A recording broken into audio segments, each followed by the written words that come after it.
So, how did you meet Kafka? This is not literally.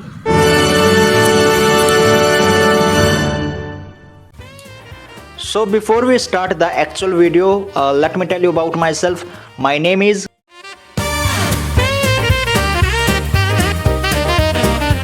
तो हाँ, अगर आप भी मेरी तरह टाइटल में काफका का नाम देखकर इस वीडियो पर आए हो तो आई कैन अज्यूम कि you must be a teenager और someone in their 20s who love Kafka, right? Because देखो, Kafka is someone we all can relate with easily. And why is that? Because Kafka is someone who wanted to become a writer, लेकिन अब्बा ने कहा मेरा बेटा engineer बनेगा Farhan Qureshi B Tech engineer and my fate was sealed. तो engineering ना सही, लेकिन काफका के अब्बा ने उसको लॉ की पढ़ाई करने के लिए चार्ल्स यूनिवर्सिटी में भेज दिया, क्योंकि किसी भी टिपिकल इंडियन फादर की तरह हरमन काफका का भी मानना था कि अगर सोसाइटी में रिस्पेक्ट चाहिए तो सरकारी नौकरी तो चाहिए भाई। तो जब तक सरकारी नौकरी जैसे stable and financially secure job नहीं मिलेगी,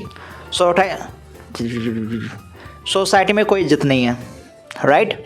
तो लॉ की पढ़ाई करते दौरान काफका को भी रेंचो जैसा दोस्त मिला, मैक्स ब्रॉड। मैक्स का खुद लिटरेचर में काफ़ी ज़्यादा इंटरेस्ट था और उसने तुरंत ही काफका के अंदर मौजूद उस राइटर को पहचान लिया जो कि उसके फादर ने देखने से मना कर दिया था। अब मैक्स ब्रॉड ने काफका को लिखने के लिए एंकरेज किया। इवन जो काफका के जो शुरुआती पब्लिकेशंस हमें देखने को मिलते हैं उनको भी पब्लिश कराने के लिए मैक्स ब्रॉड ने उसको बोला था। तो मैक्स ब्रॉड की तरफ से इमोशनल सपोर्ट तो मिल रहा था काफका को, जो कि कभी उसकी फैमिली से नहीं मिला।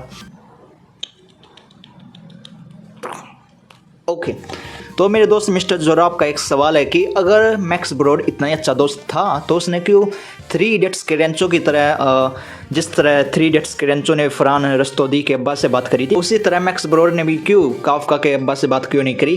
क्यों नहीं समझाया उसको कि देखो भैया, तुम्हारा बेटा है जो राइटर बनना चाहता है? तो देखो भाई, तो जवाब है कि काफका ने उसको मना कर दिया था कि नहीं भैया, मेरे पापा से बात मत करना। और दूसरा कारण ये भी था कि काफका को राइटिंग में कोई फाइनेंशियल सक्सेस नहीं मिल रही थी। अब आप ही थ्री इडियट्स वाला वो सीन फिर से उठा लो। मान लो फरहान कुछ भी पैसे नहीं कमा रहा होता फोटोग्राफी से, तो क्या उसके अब्बा उसको कभी भी फोटोग्राफर बनने देते? नहीं ना। तो देखो भाई, जिस तरह से जाकिर भाई बोलते हैं कि हमारे पेरेंट्स को हमारे पैशन से कोई दिक्कत नहीं होती, वो बस हमें गरीब नहीं देखना चाहते। तो उसी तरह से जो काफका के जो अब्बा है वो भी नहीं चाहते थे कि काफका गरीबी में रहे, तो इसलिए वो जो उसका राइटिंग का जो पैशन है उसको उन्होंने कभी नहीं समझा, क्योंकि काफका को कभी भी उसमें कोई फाइनेंशियल सक्सेस ही नहीं मिली। तो उसके पापा उसको सीरियसली क्यों ले गए, है ना? अब 1906 में काफका को लॉ की डिग्री मिल गई और 1908 में सरकारी नौकरी। हाँ, काफका सरकारी नौकरी करते थे एक इंश्योरेंस इंस्टीट्यूट में। वहाँ पे काफका का काम बस इतना ही होता था कि मान लो किसी वर्कर को काम करते दौरान चोट लग जाए या फिर कोई एक्सीडेंट हो जाए तो काफका वहाँ पे जाता, ऑफिशियल रिपोर्ट तैयार करता, साथ ही साथ डॉक्यूमेंट भी तैयार करता कि उस वर्कर को कंपेंसेशन मिल जाए। तो 8:30 बजे से ले 3 बजे तक ये जॉब रहती थी, एक typical middle class service job. लेकिन प्रॉब्लम थी काफ़ी heavy paper work, rules regulations, ये नहीं करना, वो नहीं करना, ऐसे नहीं करना, वैसे नहीं करना, ये चीज़ें काफका को उसमें घुटन महसूस होती थी। लाइक उसकी अपनी कोई फ्रीडम नहीं बची थी, एक इनविजिबल अथॉरिटी के नीचे उसको रहना पड़ रहा था। That's why Kafka never like this job, but फिर भी वो करते रहे बिकॉज ऑफ हिज फादर।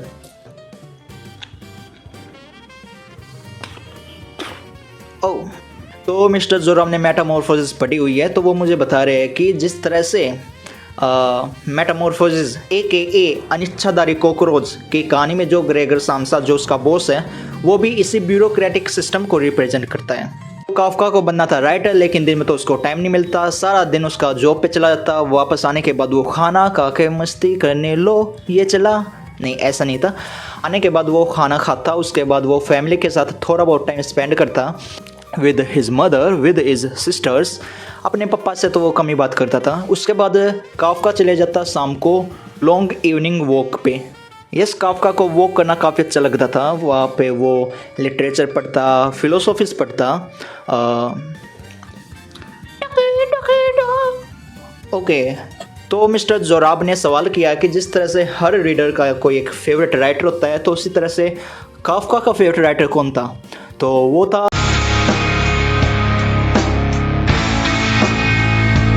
तो जब सब लोग सो जाते तो उस टाइम पे काफका लिखना स्टार्ट करता।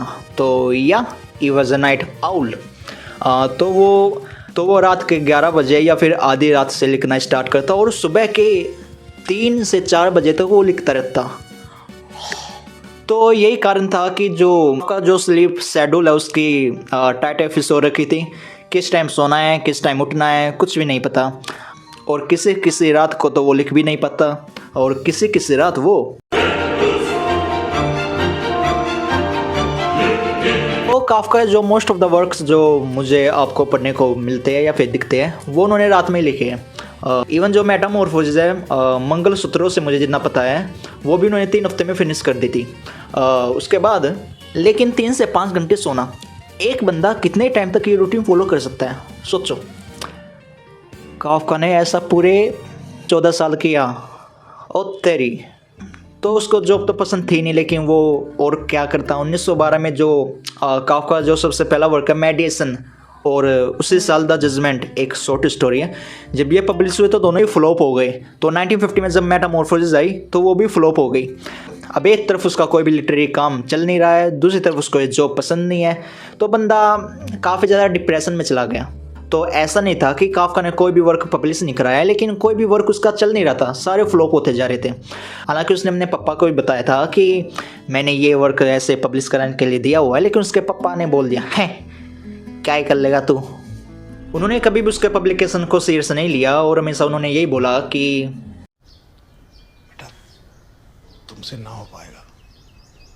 तो काफका काफ़ी ज़्यादा डिमोटिवेट रहने लगा। उसने इवन जो उसके दूसरे वर्क्स है जैसे America, the castle, the trial, वो भी उसने अभी तक पूरे नहीं किए थे, और अब उसका कोई मोटिवेशन भी नहीं था उसको फिनिश करने के लिए। ओके। तो मिस्टर जोराब पूछ रहे हैं कि भैया उसके पास सरकारी नौकरी थी तो शादी वादी का कोई सीन नहीं बना क्या? मतलब हमारी या तो एक बार सरकारी नौकरी मिल जाए तो रिश्तों की लाइन लग जाती है ना? ऐसा ही है ना? तो देखो भाई, काफका की 2 बार नहीं 3 बार एंगेजमेंट हुई है। सबसे पहली बार 1912 में उसकी एंगेजमेंट होती है फेलिस नाम की एक औरत से। 2 बार एंगेजमेंट भी हुई इसी के साथ, लेकिन दोनों ही बार काफका ने तोड़ दी। अब इसका कारण क्या था? Fear of responsibility, fear of domestic life, fear of his father, fear of becoming a father.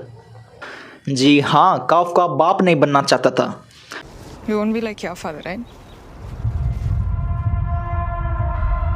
नहीं। ये कारण था कि 1990 में जब उसकी एक दूसरी लड़की जूली के साथ एंगेजमेंट हुई तो उसने वो भी तोड़ दी।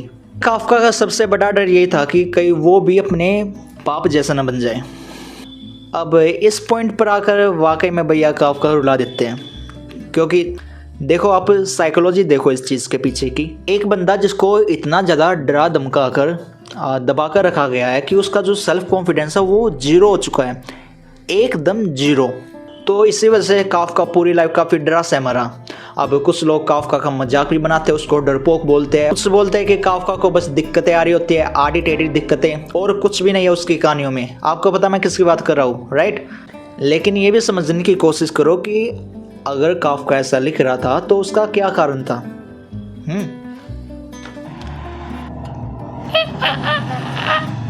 ओके।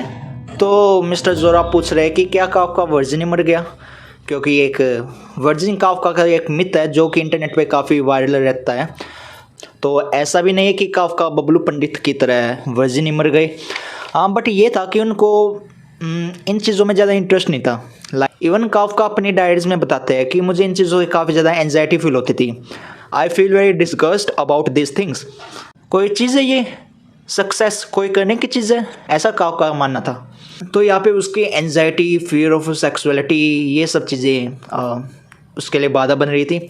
इवन काफका की डायरी से पता चलता है कि वो ब्रोटल्स में भी जाता था, लेकिन वही fear of sexuality. But overall Kafka didn't die virgin. तो जो ये वर्जिन काफका वाला जो मिथ है ये पूरी तरह से झूठ है। तो 2 औरतों से एंगेजमेंट तोड़ने के बाद 1920 में काफका की मुलाकात होती है मिलेना से, और ये वो पहली औरत है जिससे काफका को एक्चुअल में प्यार हुआ। ला ला ला ला ला। लेकिन प्रॉब्लम ये थी कि मिलेना वाज शादीशुदा, तो मिलेना कभी इसको मिली नहीं। तो जितनी भी बातें इनकी होती वो हमेशा लेटर्स के थ्रू होती। इवन आपने भी जो इंटरनेट पे काफका की लव कोटेशंस जो कि उसने लेटर्स के थ्रू एक औरत को लिखी है, ये वही औरत है मिलेना। अब ये सब चल ही रहा था कि काफका को पता चला कि उसको ट्यूबरक्लोसिस है। Oh shit, oh my God, Kafka को ट्यूबरक्लोसिस है, ये बात सुनकर मेरी लाइट की लाइफ की बैटरी भी डेड हो गई। तो समय याचना अगर इस तरफ शैडोज बन रही है तो ओके, तो अब तो शुरू किया तो ख़त्म ही कर लेते हैं। तो 1919 में काफका ने एक लंबा चौड़ा लेटर लिखा अपने फादर को, लेटर टू हिज फादर। इसमें काफका ने बताया कि पापा मुझे आपसे डर लगता है, मैं ये नौकरी करना नहीं चाहता था लेकिन मैंने की क्योंकि मुझे आपसे डर लगता है। मैंने हमेशा वही किया जो आपने चाहा, मैं वही बना जो आपने मुझे बनाना चाहा, लेकिन आपने कभी भी मेरे दिल की बात नहीं सुनी, मैं क्या करना चाहता हूँ, मैं क्या बनना चाहता हूँ। काफका ने अपना जो भी दुख दर्द, जो भी गिला शिकवा जो भी था वो सब इस लेटर में लिख दिया। और ये लेकिन पापा से भी डर लगता है, तो उन्होंने डायरेक्टली अपने पापा को ये लेटर ना देते हुए अपनी मम्मी को ये लेटर दे दिया। मम्मी को बोला कि ये लेटर पापा को दे देना। लेकिन लेकिन लेकिन गेस व्हाट, उसके माँ ने वो लेटर कभी उसके पापा को दिया ही नहीं और काफका के पापा ने वो लेटर कभी नहीं पढ़े। इसकी माँ की वजह से वो लेटर कभी भी काफका के फादर ने नहीं पढ़े।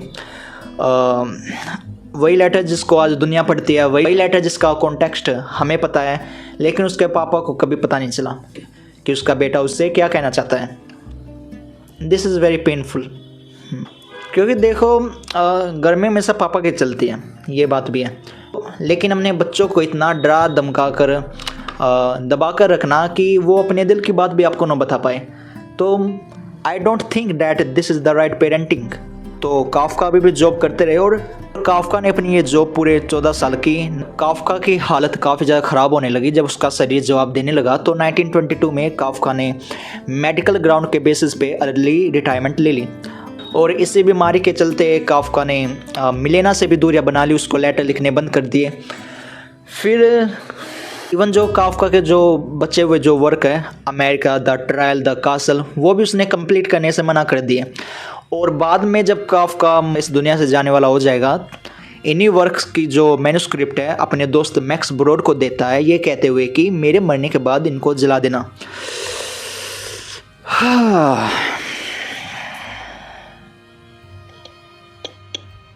तो 1922 में काफका ने एक आखिरी कंप्लीट कहानी लिखी, उसको पब्लिश कराया, लेकिन गेस व्हाट, इस बार भी वो फ्लॉप हो गई। अरे यार, जब आप किसी सब्जेक्ट में फेल होते हो तो आपको कितना बुरा लगता है। बुरा इस बात का नहीं लगता कि आप फेल हो गए, बुरा इस बात का लगता है कि आपके ऊपर एक फेलियर का जो टैग है वो ना लग जाए। अब काफका जिसका वर्क हर बार ऑडियंस नकार रही थी, उसको भी ये फील होने लगा कि मैं सचमुच में एक फेलियर हूँ। दिस इज़, और ऐसा ही जो मोस्टली टीनेजर्स या फिर मैं आप जैसे लोग हैं, हम भी लाइफ में कई बार ऐसा फील करते हैं। यही कारण है कि काफका के साथ हम काफ़ी ज़्यादा रिलेट कर पाते हैं, जो कि दूसरे राइटर्स के साथ हम इजीली नहीं कर पाते। Even my favourite writer is Kafka.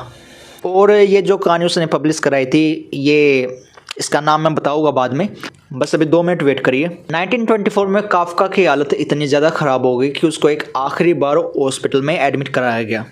TB उसके गले तक पहुंच चुका था, उसका इन्फेक्शन। तो काफका ना ही अब कुछ बोल सकता था, ना ही, तो अब काफका को बोलने में भी और खाने में भी दिक्कतें आने लगी। इवन लास्ट के कुछ हफ्तों में तो काफका कुछ खा ही नहीं पाया। तो काफका की मौत ट्यूबरक्लोसिस की वजह से, जो वो खाना नहीं खा पा रहा था उसकी वजह से, वो स्टारवेशन के चलते काफका की डेथ हुई थी। तो आखिरी के दिनों में काफका के पास बस उसका दोस्त मैक्स ब्रॉड और एक औरत डोरा, ये 2 ही लोग थे। इवन जो काफका के मदर फादर हैं, उन्होंने भी कभी काफका को हॉस्पिटल में विजिट नहीं किया। और काफका की 3 बहनों में से एक ओतला काफ्का, जो कि काफ्का की सबसे प्यारी बहन थी, वो भी शुरुआत में तो आती थी उसको विजिट करने के लिए, लेकिन बाद के दिनों में उसने भी आना बंद कर दिया। तो ये अगर आपने मेटामॉर्फोसिस पढ़ी है तो उसमें जो ग्रेगर साम्सा, उसका सबसे बड़ा डर ये था कि आप जब तक प्रोवाइड कर रहे हो, आपकी वैल्यू जब तक ही है, एक बार आप प्रोवाइड करना बंद कर दोगे तो आपकी फैमिली भी आपको पराया कर देगी। और आखिर में काफ्का के साथ भी वही हुआ। जब उसने फैमिली को प्रोवाइड कराना बंद कर दिया तो काफ्का की फैमिली ने उसको मरने के लिए हॉस्पिटल में छोड़ दिया, उसको विजिट करना बंद कर दिया। तो जो मुझे लगता है, this is my personal opinion, मुझे नहीं पता कि आप में से कितनों ने ये नोटिस किया है, बट मुझे जो लगता है कि मेटामॉर्फोसिस में जो ग्रेगोर साम्सा के साथ हुआ, सेम वही चीज़ें बाद में जाकर काफ्का के साथ भी रियल लाइफ में वे सब चीज़ें हुई। तो कहीं ना कहीं काफ्का का जो डर था कि आपकी वैल्यू जब तक ही है जब तक आप प्रोवाइड करें, वो कहीं ना कहीं आखिर में जाकर सच साबित हो गया। और ये यार ये मुझे सबसे मतलब जो पेनफुल चीज़ लगती है ना किसी इंसान के लिए, ये उन चीज़ों में से है। और अपनी मौत से कुछ महीने पहले मैंने भी बताया था ना कि 1922 में उसने एक आखिरी स्टोरी पब्लिश करी थी। उसी स्टोरी को उसने रीपब्लिश किया एक आखिरी उम्मीद के साथ, एक आखिरी कोशिश के साथ कि शायद इस बार लोग उसको समझे, लोग उसके आर्ट को समझे कि काफ्का क्या कहना चाहता है। लेकिन गेस व्हाट, फुकरी ऑडियंस उन्होंने एक बार फिर से काफ्का की इस स्टोरी को नकार दिया और काफ्का इसी रिग्रेट के साथ इस दुनिया से चले गए कि शायद वो एक फेलियर थे, कि शायद he wasn't a good writer at all. तो 3 जून 1924 वो दिन जिस दिन 40 साल की उम्र में काफ्का की डेथ हो गई बिकॉज ऑफ स्टारवेशन। वो पिछले 3-4 हफ्ते से कुछ भी नहीं खा पा रहे थे। और पता है उसकी जो आखिरी स्टोरी जो उसने पब्लिश कराई थी और फिर बाद में जाकर रीपब्लिश भी कराई थी, क्या नाम था उसका? वो एक आर्टिस्ट की कहानी थी, ए हंगर आर्टिस्ट। और यही वो कहानी है जो कि मेरे 3rd सेमेस्टर में आई थी, ए हंगर आर्टिस्ट। यही वो कहानी है जिसने मुझे इंट्रोड्यूस कराया फ्रांस काफ्का से। यही वो कहानी है जिसने कि मुझे बताया कि कौन है काफ्का। अब मुझे नहीं पता आप में से कितनों ने ये स्टोरी पढ़ी है, लेकिन मेरे हिसाब से जो मुझे लगती है, it is one of the most underrated work of Kafka. So this is how I met Franz Kafka. तो हम वापस से वहीं पर आ चुके हैं जहाँ से हमने वीडियो स्टार्ट की थी। And thank you to Max Brod जिन्होंने काफ्का की बात ना मानते हुए उसके वर्क्स को पब्लिश कराया, जिसकी वजह से आज पूरी दुनिया काफ्का के बारे में जानती है। अगर ये बंदा नहीं होता तो शायद हम आज काफ्का की बात कर रहे होते, शायद मैं ये वीडियो बना रहा होता, शायद ही आप ये वीडियो देख रहे होते। तो आज भले ही प्राग जहाँ पे काफ्का का जन्म हुआ था, आज वहाँ पे काफ्का के नाम से कैफेज है, काफ्का के नाम से म्यूजियम भी है। Okay, so I'm standing outside the Kafka Museum, which is this building here. When you come outside, there's this interesting statue. Kafka का बाप उसके सपनों पर मुंह। तो ये सच है कि जीते जी काफ्का के वर्क की किसी ने कदर नहीं करी। और काफ्का ऐसे अकेले भी नहीं है। Soren Kierkegaard, Vincent van Gogh, Nikola Tesla और ऐसे पता नहीं कितने ही अनगिनत जीनियस जो कि जिनको आज दुनिया जीनस मानती है, जब ये जी रहे थे तो दुनिया ने इनको नहीं समझा। तो यही पे वीडियो ख़त्म करते हैं। अगर आप डिमांड करते हो तो हम इसका एक सेकंड पार्ट भी कर सकते हैं, क्योंकि अभी काफ़ी कुछ है काफ्का के बारे में बताने को, काफ़ी कुछ है काफ्का के बारे में सुनने को। A hunger artist, trial, judgement, उसकी डायरीज, उसकी फैमिली के साथ क्या हुआ, और काफ्का की सिस्टर्स, मैंने बताया था ना कि काफ्का की 3 बहनें थी, उनका क्या हिस्टोरिकल कनेक्शन है एना फ्रैंक के साथ। अब इसी क्लिफ हैंगर के साथ मैं ये वीडियो ख़त्म कर रहा हूँ। तो मिलते हैं अगले किसी वीडियो में, जब तक के लिए